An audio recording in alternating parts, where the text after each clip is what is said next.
नमस्कार. मी इंजिनियर प्रकाश देवलापूरकर, कन्स्टो लॅब या माझ्या यूट्यूब चॅनलवर सर्वांचं स्वागत. आजचा विषय आहे UDCPR मधील भाग 3 पार्किंग विषयी.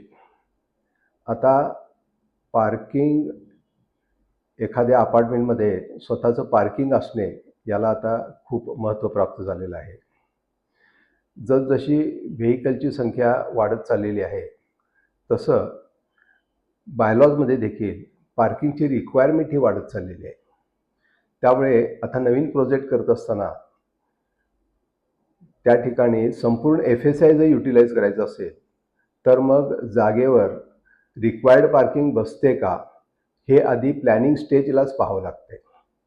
आता पार्किंग हे जे आहे हे आपण स्ट्रीट फ्लोअरमध्ये प्रोव्हाइड करू शकतो, मल्टी लेवल बेसमेंट, नंतर अपर फ्लोअर, त्याचप्रमाणे पोडियम स्लॅब जर असेल तर तिथे देखील पार्किंग दाखवता येते. आणि बिल्डिंगच्या मार्जिनल स्पेसमध्ये आपल्याला ओपन पार्किंगसुद्धा अलाउड आहे.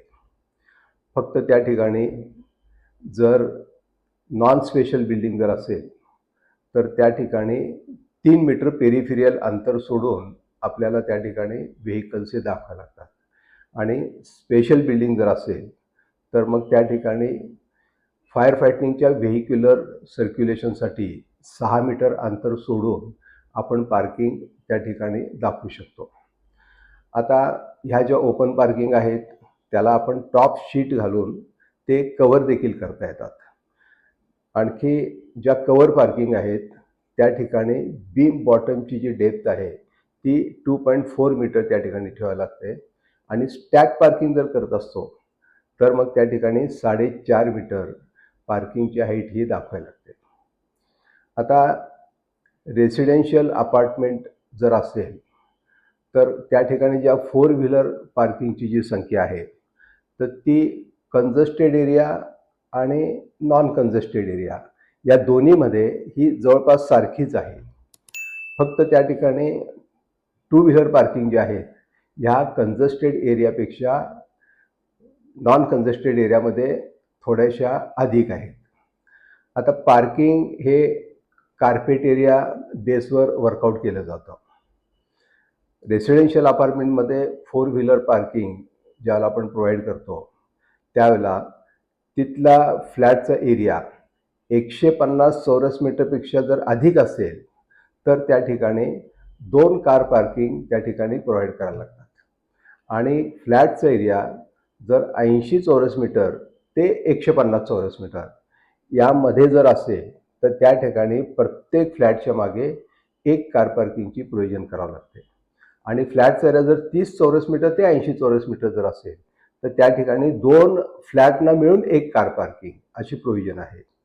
आणि छोट्या फ्लॅटसाठी म्हणजे 30 चौरस मीटरपेक्षा जर फ्लॅट कमी असेल त्याचा कार्पेट एरिया तर मात्र तिथं फक्त 2 व्हीलर पार्किंगची प्रोव्हिजन आहे. आणि ती टेबल 8B नुसार ह्या सर्व संख्या त्या ठिकाणी वर्कआउट करायला लागतात.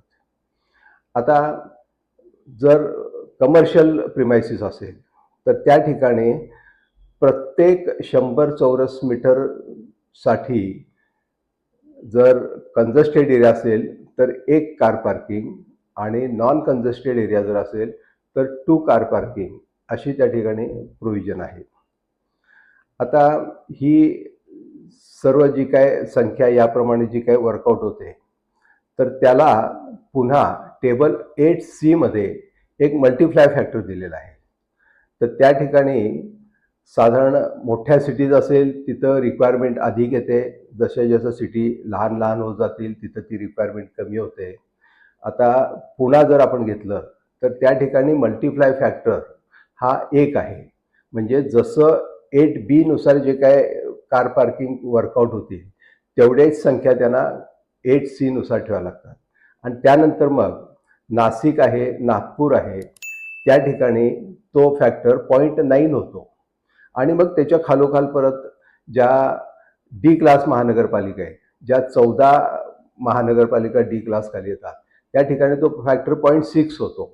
म्हणजे टोटल रिक्वायर्ड पार्किंगच्या 60% पार्किंग हे डी क्लास महानगरपालिकेमध्ये सोडायला लागतात आणि मग पुन्हा ती संख्या आणखी कमी होत नगरपंचायत वगैरे इथं शेवटी मग ती 0.4 हा फॅक्टर होतो. आता मोठ्या सिटीमध्ये पार्किंगची संख्या ही अधिक असल्यामुळे त्या ठिकाणी ती संख्या अधिक दाखवण्यात आलेली आहे. त्यामुळे अशा सिटीमध्ये ज्यावेळेला कंजस्टेड एरिया असते तिथे मात्र हे 4 व्हीलर पार्किंग बसवताना थोडंसं अडचणीचं होतं आणि त्यामुळे मग त्या ठिकाणी मेकॅनिकल पार्किंगला जावं लागतं. म्हणजे स्टॅक पार्किंग किंवा पझल पार्किंग यासारखे प्रयोग त्यांना करावे लागतात. आणि हे जे 8C टेबल आहे हे मात्र 2 व्हीलर पार्किंगसाठी ॲप्लिकेबल नाही, फक्त ते 4 व्हीलरसाठीच ॲप्लिकेबल आहे. तर आजच्या व्हिडिओमध्ये मी इथेच थांबतो. माझा हा व्हिडिओ आवडला असेल तर त्याला लाईक करा आणि कन्स्ट्रोल ॲप या माझ्या यूट्यूब चॅनलला सबस्क्राईब करा. आणखी UDCPRच्या 4थ्या भागामध्ये आपण बाल्कनी आणि डबल हाईट टेरेसबद्दलची माहिती घेणार आहोत. धन्यवाद.